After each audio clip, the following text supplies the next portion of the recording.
je vais vous montrer comment changer la typo de votre site, par exemple, pour les titres. On pourrait faire la même chose pour les sous-titres, pour le body, donc c'est pour les paragraphes.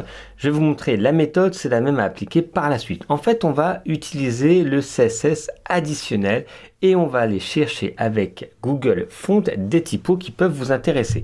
Là, je suis toujours sur l'éditeur, je clique sur le petit W. Je fais juste mettre à jour parce que j'avais fait des modifications.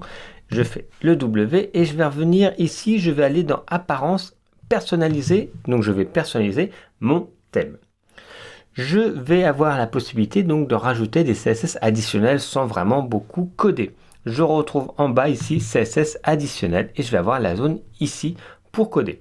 Maintenant, je vais aller chercher ma typo et je vais récupérer les codes pour que ça s'applique.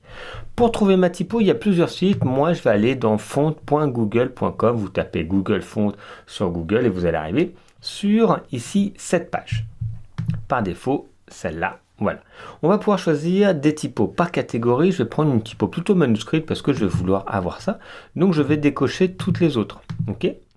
Et là, je vais avoir une série de typos proposés en style manuscrit, vous voyez. Donc, ça va être pour mon titre.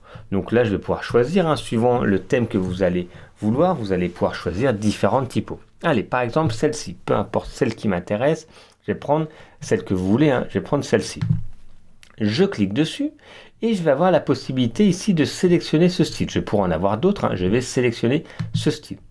Je vais avoir ici, vous allez voir, je vais cliquer sélectionner ce style et je vais pouvoir donc avoir la possibilité d'avoir les modifications pour avoir et télécharger les typos. Ici on pourrait télécharger, donc là ça le mettrait directement si vous voulez des nouvelles typos pour vous, mais on va avoir la possibilité tout simplement de sélectionner la typo juste ici.